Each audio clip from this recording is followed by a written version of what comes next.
Sci-Fi Universal vous présente votre programme. Aujourd'hui, dans Paranormal Files, Info ou Intox. Regardez. Non, c'est sinistre. Je ne crois pas que quelqu'un puisse faire ça. Il y a quelque chose de bizarre. Je détecte quelque chose. On va faire une séance de spiritisme. Tous. L'angoisse. J'entends des bruits de pas. Éteins tout. Venez. T'as trouvé? Oui, Ça alors, Une soucoupe volante. il y a des lumières. j'ai peur. Mais qu'est-ce qui se passe?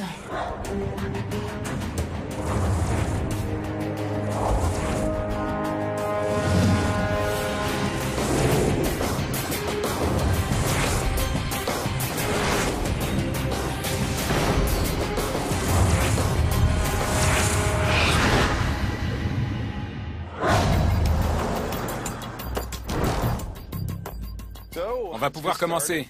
Qu'est-ce qu'on a aujourd'hui, Bill? J'ai encore une vidéo d'OVNI, mais celle-ci est particulière. On y voit un OVNI kidnapper un avion.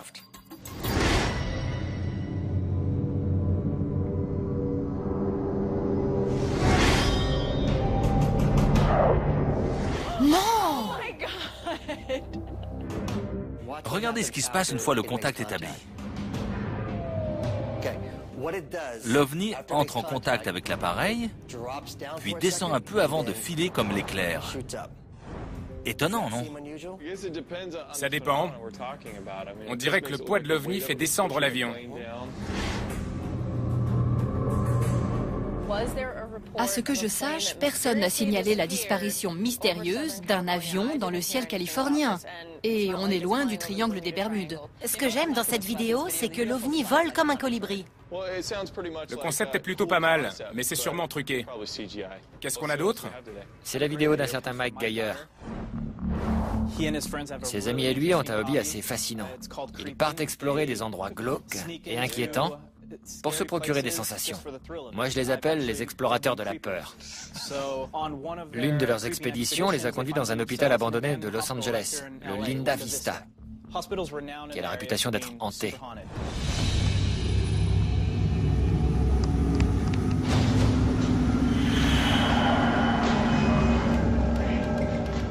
Hé! Quoi? Regarde là! Quelle horreur! C'est sinistre. Ce serait sûrement très marrant d'aller se balader dans un hôpital soi-disant hanté. Mais il pourrait très bien avoir mis ce truc-là. Ça vaut le coup d'enquêter. C'est pas mal du tout.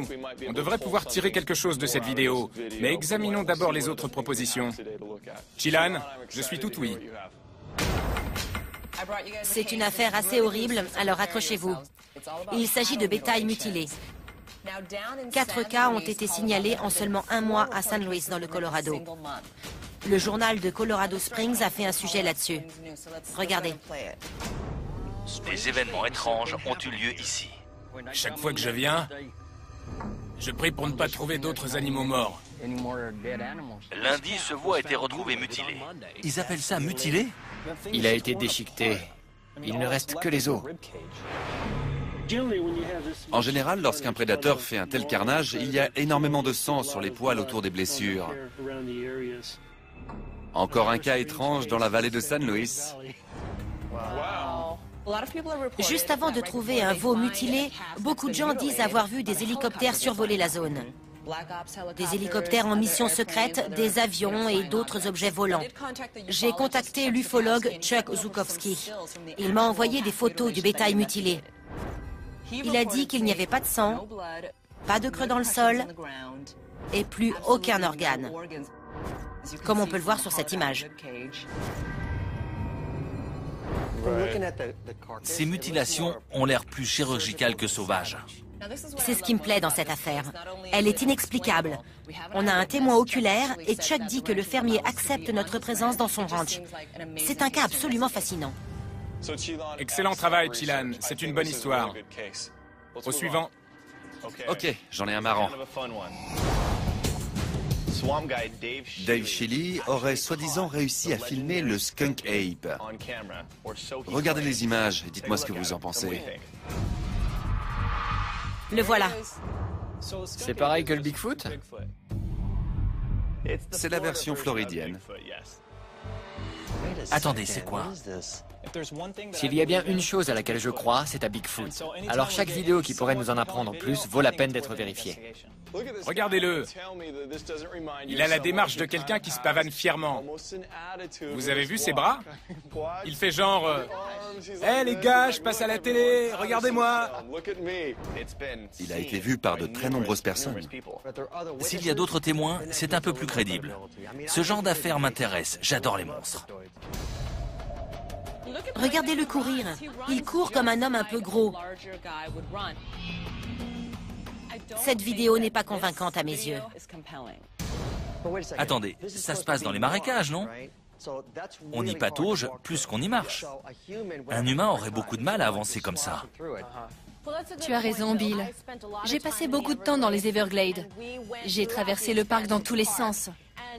Il y a beaucoup de zones marécageuses et des alligators partout. Il serait très difficile de se promener comme ça. On la met de côté en attendant la suite? D'accord. Jaël, parle-nous de ton affaire dans l'Indiana. Une certaine Caroline Milligan soupçonnait une activité paranormale dans un vieux cimetière près de chez elle. Une nuit, elle s'est rendue sur les lieux avec une équipe de chercheurs en paranormal.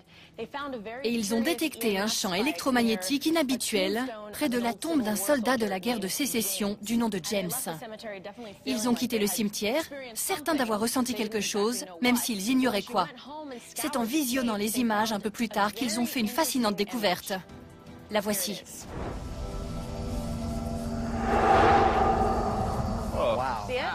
Rembobine, c'était quoi? Incroyable. Les chercheurs qui étaient avec elle cette nuit-là n'ont rien détecté. Ça les a traversés. Oui. Une idée de ce que ça pourrait être? Autrefois, il y avait un passage à niveau à cet endroit. Et certains parlent de train fantôme. Ils pensent que ça pourrait être le passage d'un train. Je suis très emballé par ce cas. La vidéo est de qualité et l'histoire est très intéressante. J'ai déjà des idées de tests à réaliser. J'ai déjà contacté Caroline Milligan. Elle serait ravie de nous parler. Cette histoire est géniale. Je crois qu'on est tous d'accord pour la sélectionner. Il en reste une à choisir. Laquelle? Le bétail mutilé. Le bétail mutilé? Je suis d'accord. C'est récent et il y a un témoin. Le bétail mutilé. Je préfère le Skunk Ape. Moi aussi. Mais je crois que le bétail mutilé offre plus de possibilités. Alors mettons-la de côté pour plus tard et prenons le bétail mutilé. Bill, Chilan et Larry, vous allez dans le Colorado. Super. Et Jaël dans l'Indiana. Austin, j'aurai besoin de toi pour des cascades. Allons faire nos valises. C'est parti.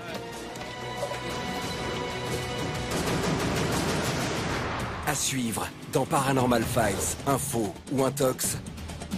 C'est quoi? Quand tu as commencé à sortir du champ, c'était vraiment pas mal. On a vu des traces de pas. C'était vous? Caméra 3 est morte. Venez! T'as trouvé?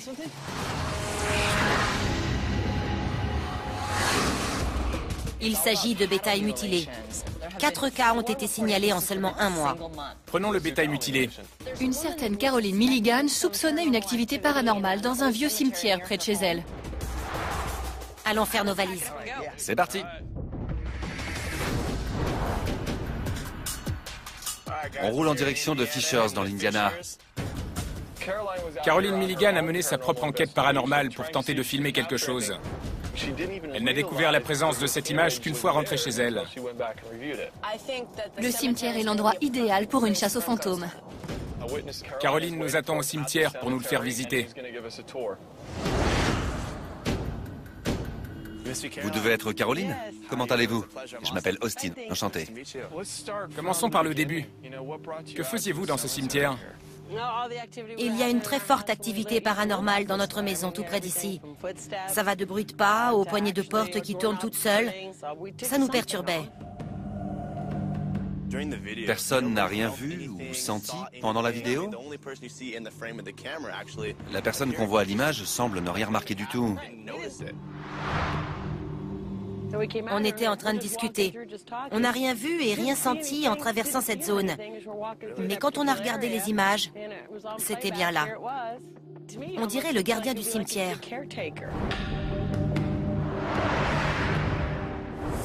Montrez-nous les lieux. D'accord.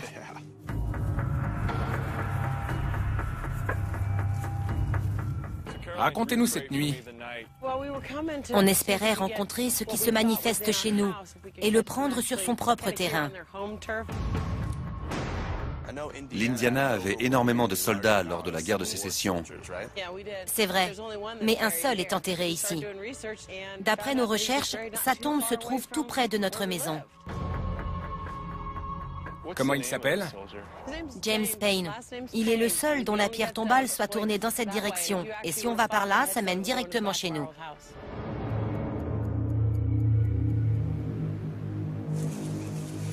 C'est sa pierre tombale. Oui, c'est celle-là. 39e régiment d'infanterie. Que savez-vous exactement de lui? Il est enregistré comme déserteur. Comment vous le savez? Je suis allée à Indianapolis et j'ai vu son ordre d'incorporation. C'est noté dessus. Merci beaucoup, Caroline. C'était un plaisir. Il n'y a plus qu'à déballer l'équipement, commencer les tests, passer la nuit ici et voir ce qui se passe. Allez, au travail! On a mis au point 3 tests pour tenter de recréer ce que Caroline a filmé dans ce cimetière. On va voir si ça pourrait être quelque chose de mécanique, un phénomène naturel ou quelque chose créé par l'homme.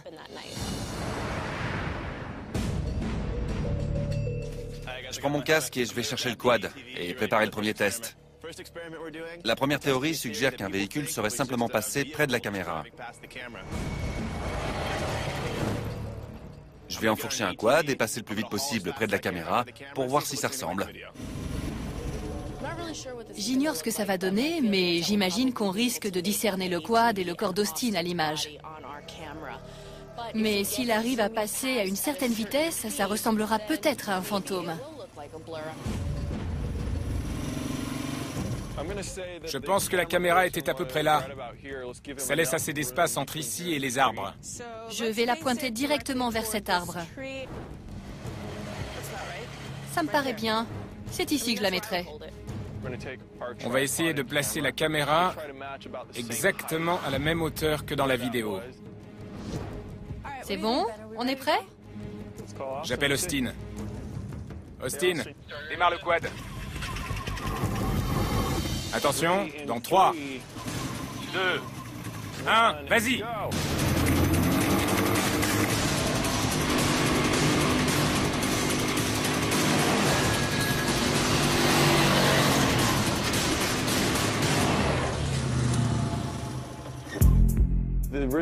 Sur la vidéo de Caroline, on distingue les contours d'une lumière principale, que certains appellent la lanterne, ainsi que 2 lumières plus faibles. Mais elles sont transparentes, on voit à travers. Comparons les 2 vidéos. La lumière se reflète sur son t-shirt. On ne voit rien d'autre pour le moment. Les phares du quad sont bien plus puissants. Et pour couronner le tout, il n'est pas vraiment silencieux. Vous m'avez entendu passer? Oui, Il l'aurait forcément remarqué aussi. c'est sûr. Si cette vidéo reflète bien ce qui s'est passé, ça ne peut pas être un véhicule. C'est trop bruyant, il l'aurait forcément vu. C'est donc impossible.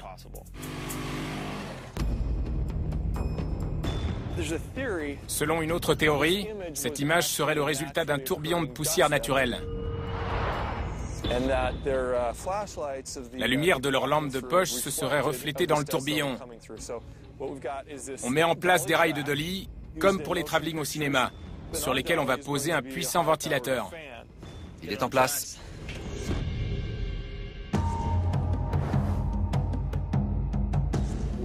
Austin joue toujours au petit train. J'y jouerai jusqu'à ma mort.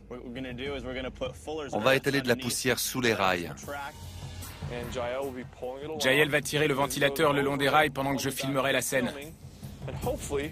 On espère qu'il fera voler assez de poussière pour que la lumière traverse le nuage. Peut-être que ça fera comme sur la vidéo de Caroline.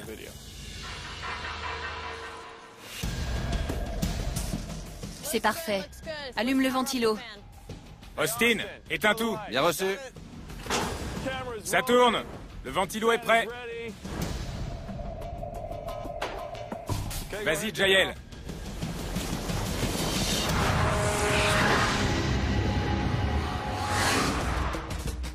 On va étaler de la poussière sous les rails.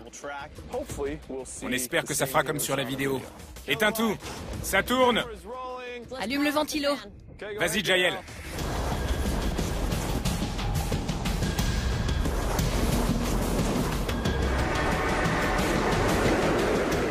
Joli. Joli. Ça donne quoi? Le nuage est resté assez longtemps dans les airs. Sur la vidéo de Caroline, il disparaît instantanément. Notre nuage se dissipe trop lentement. Avec autant de poussière, les protagonistes auraient dû réagir. Je crois que la réaction la plus naturelle serait de se couvrir les yeux et d'essayer de s'éloigner. À mon avis, un tel phénomène n'aurait pas pu se produire ici. Et s'il y en avait vraiment eu un, on aurait vu les arbres et les vêtements des personnes bouger à cause du vent.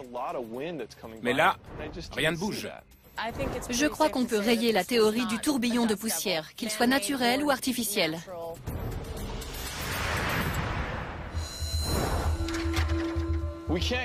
La vidéo peut également être truquée. L'un des meilleurs moyens de reproduire ce trucage, c'est de créer un rideau de brume. On va le poser au sommet et l'attacher. On ne distingue la vapeur d'eau que lorsqu'une lumière est projetée dessus. Ça pourrait peut-être expliquer la vidéo. On ne voit rien jusqu'à ce que la lumière la traverse. On a une pompe à haute pression qui sera alimentée depuis la rue.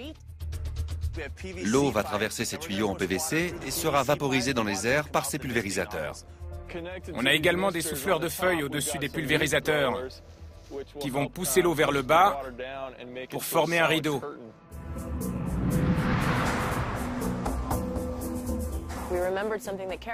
Caroline pense que c'est une personne qu'on voit sur les images et non un train. Austin est un athlète accompli.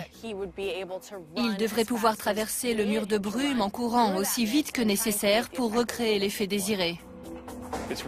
Il faut vraiment que tu prennes assez d'élan et que tu cours assez vite pour être à vitesse maximale en passant près de nous. Tu es dans le cadre. Ça tourne. Austin, allume ta lumière. Go!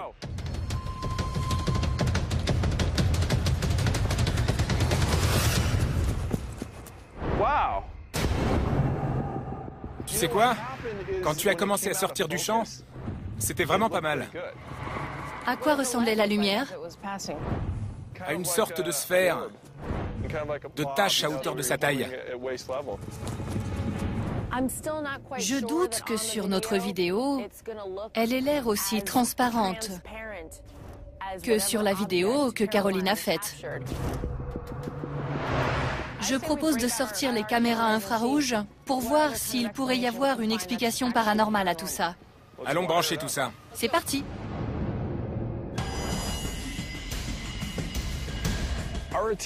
On n'a pas vraiment réussi à recréer le fantôme, qu'il s'agisse d'un trucage assez recherché ou d'un phénomène naturel.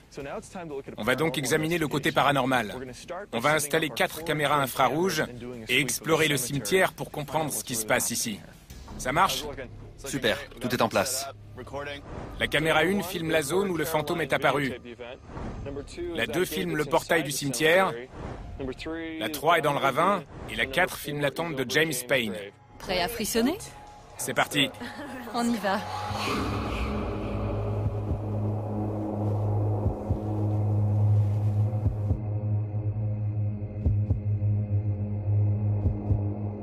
Regarde. Zebulon Hartmann. 1807-1843.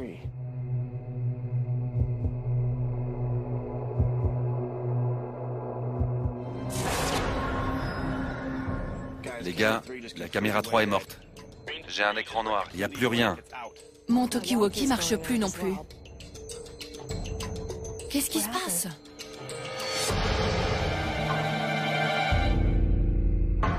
Il y a quelque chose de bizarre. J'essaie de ne pas imaginer des choses, mais en marchant, j'ai entendu des bruits, comme si des feuilles avaient bougé. On est là depuis un moment et j'ai vraiment l'impression que quelqu'un marche à côté de nous, depuis qu'on a commencé à explorer le cimetière. J'entends des bruissements de feuilles au sol, alors qu'il n'y a pas de vent. Et aussi des bruits de pas. On a vraiment l'impression que quelqu'un marche au même rythme que nous. On devrait regarder si les pas font bouger les feuilles.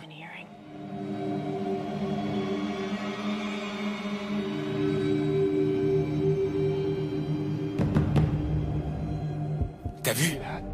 C'est quoi?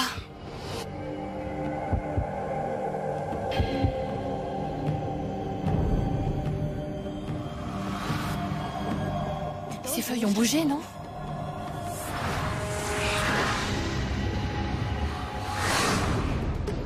J'ai vraiment l'impression que quelqu'un marche à côté de nous depuis qu'on a commencé à explorer le cimetière. C'est quoi? Ces feuilles ont bougé, non? C'est vraiment très bizarre. On devrait essayer de filmer ça. Je vais zoomer et on va se baisser le plus possible. Éclaire le sol. Je vais essayer de te suivre.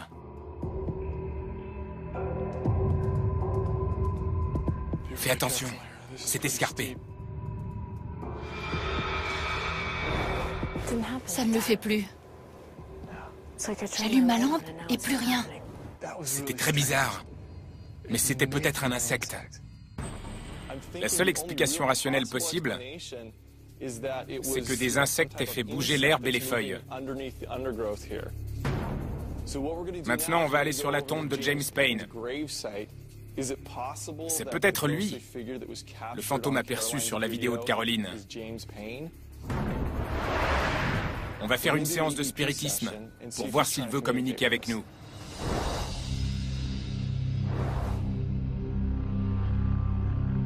La caméra infrarouge est assez proche pour voir les feuilles bouger. Notre enregistreur audio est en place. On va s'asseoir et commencer la séance. Prêt? James, c'était vous dans la vidéo sur laquelle nous enquêtons ce soir?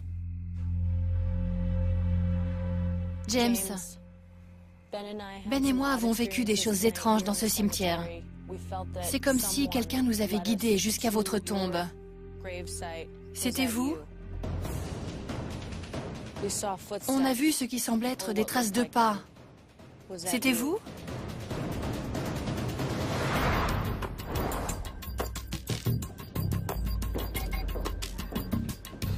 Alors, il faisait beau dans le Colorado? Il faisait froid. Le climat est assez rude là-bas.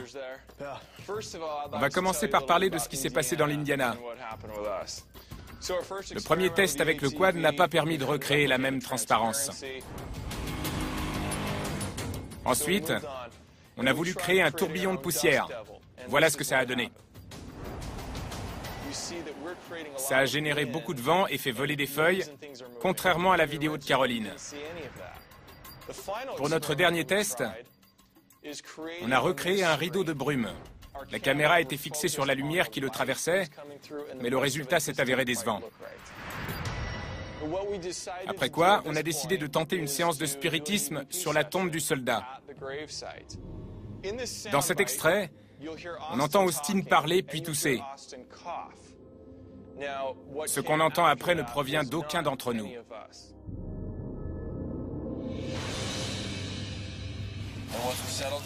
Douce. Vous avez entendu? Tous. Ils toussent et on entend tous. On entend une voix dire « tous », puis un gros soupir. Tous. L'angoisse. C'est bizarre. Tous. Trop cool. C'est très bizarre. Il s'est passé des choses étranges cette nuit-là. Que pensez-vous de nos tests?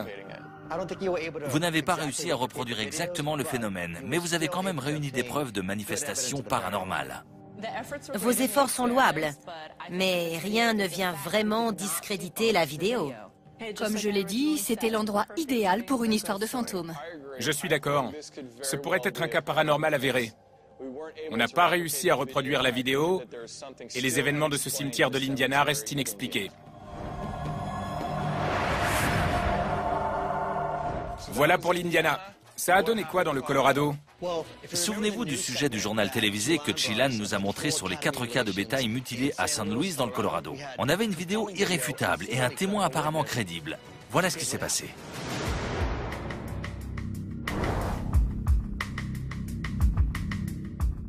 La vallée de San Luis est la plus grande vallée alpine du monde.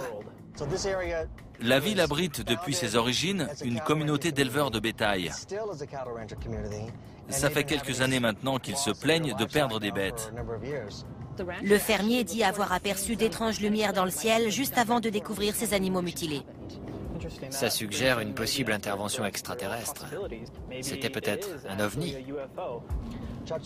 L'ufologue Chuck Zukowski nous attend à la périphérie de la ville. Il était sur les lieux quand les animaux ont été retrouvés et il a pris plusieurs photos. Il étudie le rapport entre les ovnis et les bêtes mutilées. C'est donc une personne très importante dans la région. Bonjour Chuck. Bill Murphy? Comment ça va Chuck? Bien, enchanté. C'est un cas intéressant. Vous avez bien fait de venir. Le ranch se trouve un peu plus loin. Je vais vous y emmener. C'est dans cette direction. C'est parti.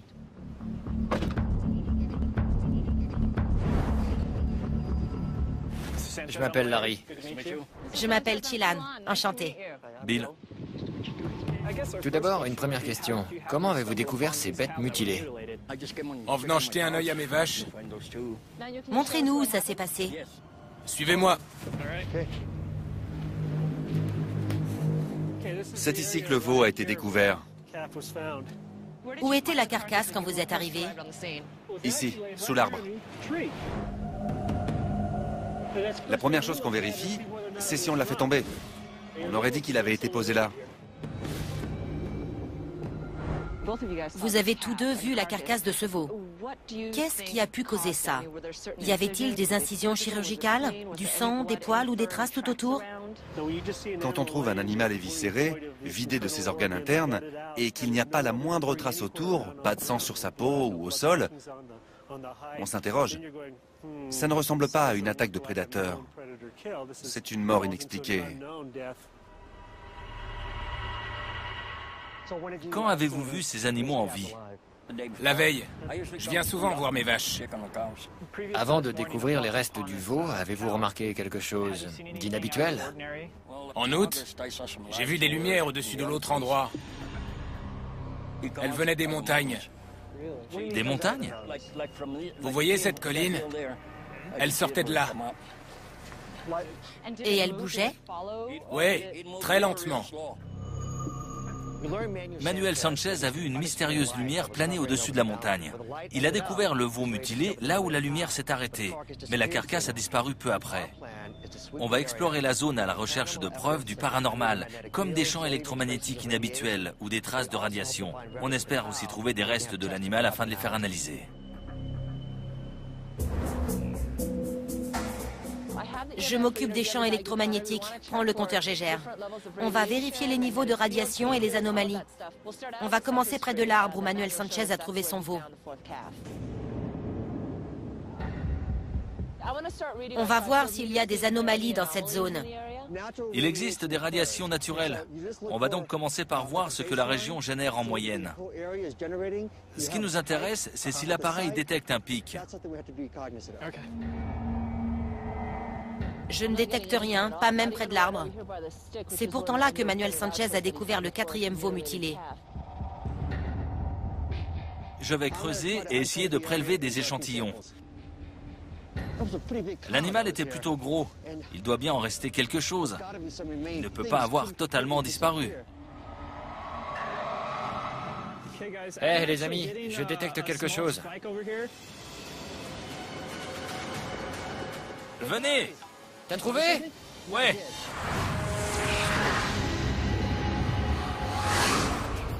Je vais creuser et essayer de prélever des échantillons. Venez! Chilan! Larry! T'as trouvé? Oui.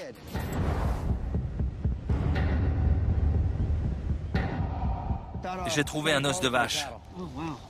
Mets-le tout de suite dans le sac. Génial, on a un échantillon. Éloignons-nous.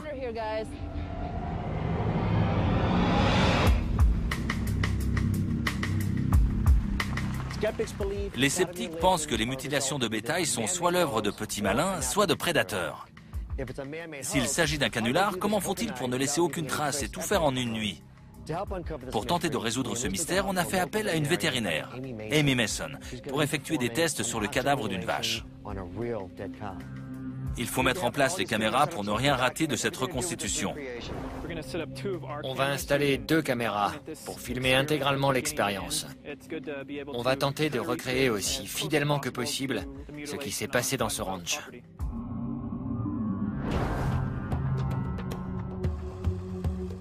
C'est sûrement notre veto. Dr Mason, bonjour.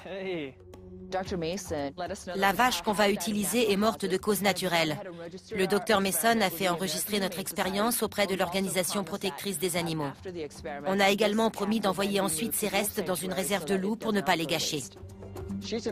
Elle va tenter de recréer les mutilations visibles sur les photos, c'est-à-dire des incisions très précises. Certaines présentant même des traces de brûlure. On espère obtenir des résultats similaires par électrocautérisation. Essayons celle-ci. Elle remonte comme ça. C'est parti.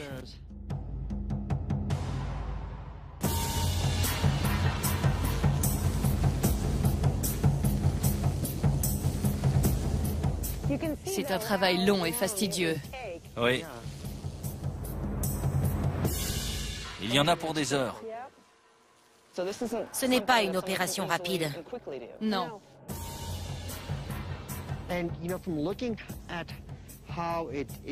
À ce que je vois, ça brûle la chair. Ça la cautérise. Oui. Donc ça empêche le sang de couler en cautérisant les vaisseaux. Il n'y a pas de sang. En effet. Le docteur Mason a d'abord utilisé la cautérisation. Les incisions étaient très ressemblantes, nettes et précises. Le problème, c'est que ça nécessite une alimentation électrique et que ça prend des lustres. Il est possible que les responsables y aient passé la nuit, mais ça me semble peu probable.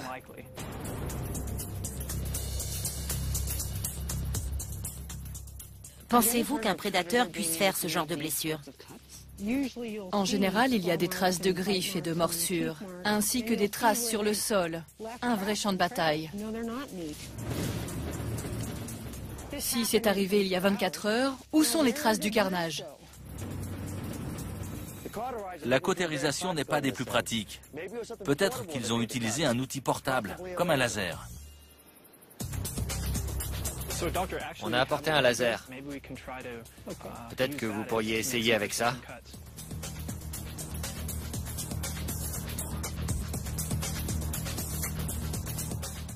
Ça marche, docteur? Ça ne coupe pas très bien. Ça prendrait encore plus longtemps avec ce laser. Le laser s'est avéré inefficace. Finalement, ils ont peut-être utilisé un outil coupant comme un couteau ou un scalpel.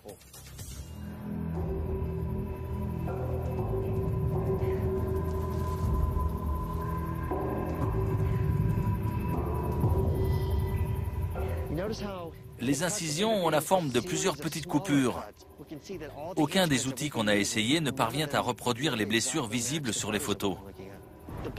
Les lames coupent plus facilement La cautérisation laisse des tissus légèrement carbonisés et le laser ne marche pas du tout.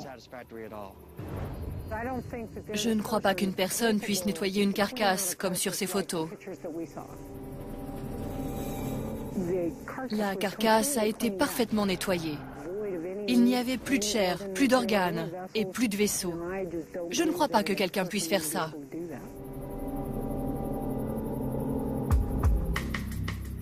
Si ce n'est pas l'œuvre d'humains, il s'agit peut-être d'attaques de prédateurs. Pour vérifier cette théorie, on va laisser la carcasse dehors cette nuit et voir si elle attire des prédateurs ou des charognards. Depuis 1996, 5 ovnis ont été aperçus au-dessus de San Luis. Manuel Sanchez dit avoir vu des lumières dans le ciel avant de trouver son dernier veau mutilé. Il pourrait donc y avoir un lien entre ces objets volants et le bétail mutilé.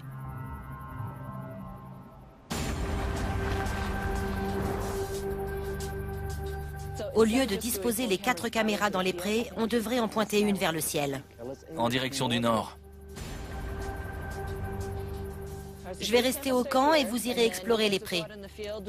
Bonne idée, on reste en contact radio. Bon, voilà comment on va disposer les caméras. La 1 sera ici. La 2 près de cet arbre, vers la rivière. La 3 près de la rivière. Et la 4 devant la voiture pointée vers le ciel. On a des yeux partout et tout est enregistré. Je vais allumer les caméras, on passe en infrarouge.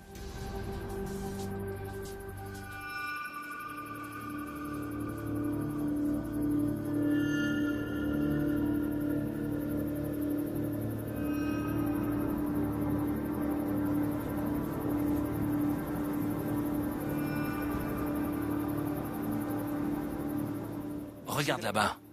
Où ça? On dirait qu'un truc est tombé. Je vais voir. D'accord. C'est quoi?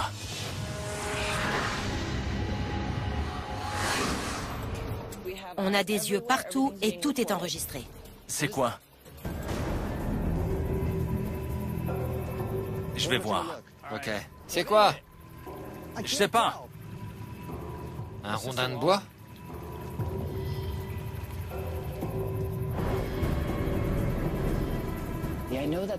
Cinq ovnis ont été signalés ici depuis 1996. Alors j'espère qu'on verra quelque chose, comme Manuel Sanchez. On suit le chemin qu'empruntent les vaches. Elles fuient chaque fois qu'on approche. Si des gens sont responsables de ces mutilations, ils ont dû avoir du mal à approcher les vaches. Elles sont très craintives.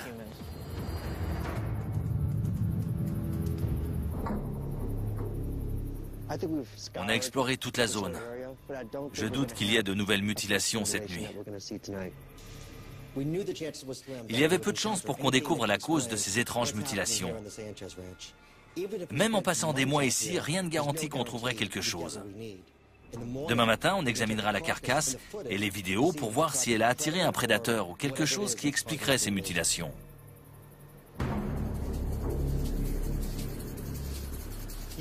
Hier, on a tenté de prouver que les mutilations étaient l'œuvre de personnes sans grand succès. L'enquête de nuit n'a rien révélé de paranormal. Cependant, la caméra a filmé un oiseau venu se nourrir sur la carcasse. Le paranormal ou les hommes n'ont peut-être rien à voir avec ces mutilations. Il pourrait s'agir d'un phénomène naturel.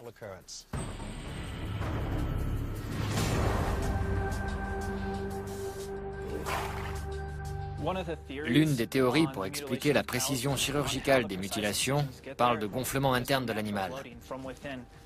On va tenter de reproduire ce gonflement pour voir si les incisions sont similaires. J'ai le ballon, on va le placer là. Et ça, c'est de la peau de vache. La grosse différence entre une vache qui meurt de cause naturelle dans un pré et une vache mutilée, c'est la présence d'incisions très nettes sur la peau. On a donc acheté une peau de chamois qu'on a fixée sur une grande planche. En dessous, on a placé un ballon qu'on va gonfler pour imiter l'expansion naturelle des gaz sous la peau. On espère que le ballon va gonfler au point de faire craquer la peau et de créer des incisions parfaitement nettes. Vous êtes prêts? Oui, Quand tu veux. C'est parti. il gonfle bien. Oui.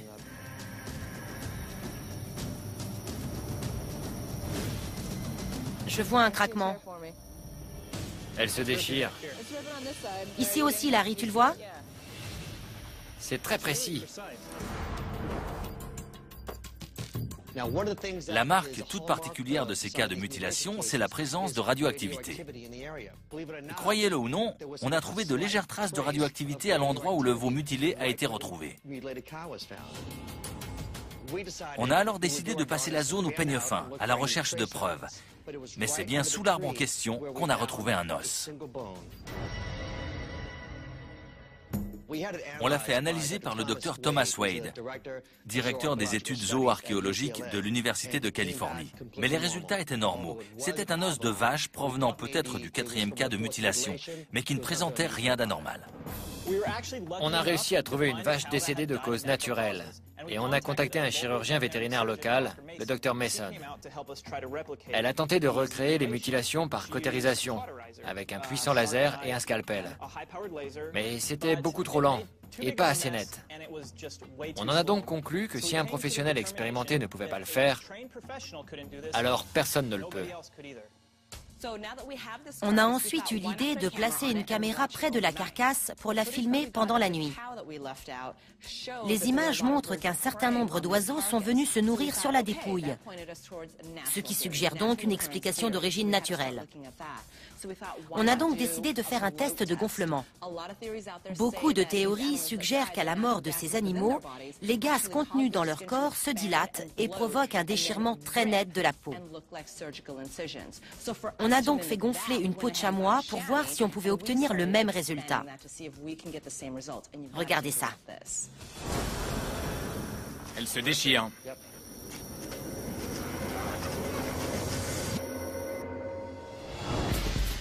Presque en ligne droite. La déchirure semble suivre la forme du ballon. Quand le docteur Mason tentait de reproduire les mutilations, on a remarqué que les organes sous la peau présentaient une courbure similaire. Quand ils gonflent, la peau se déchire. Les vaches produisent beaucoup de méthane et d'autres gaz qui pourraient être un facteur. Est-ce que vous pensez que c'est ce qui aurait pu causer de telles blessures? Tout à fait. Le veau qu'on a utilisé était mort depuis seulement 24 heures au début du test. Mais comme nous l'a fait remarquer le docteur Mason, il avait déjà commencé à gonfler. En conclusion, ce cas n'a probablement rien de paranormal. Au vu des résultats du test de gonflement, et puisque des charognards sont venus se nourrir sur la carcasse pendant la nuit, il semblerait que ce soit bien un phénomène naturel. Le phénomène naturel me semble une explication plausible. L'affaire est close.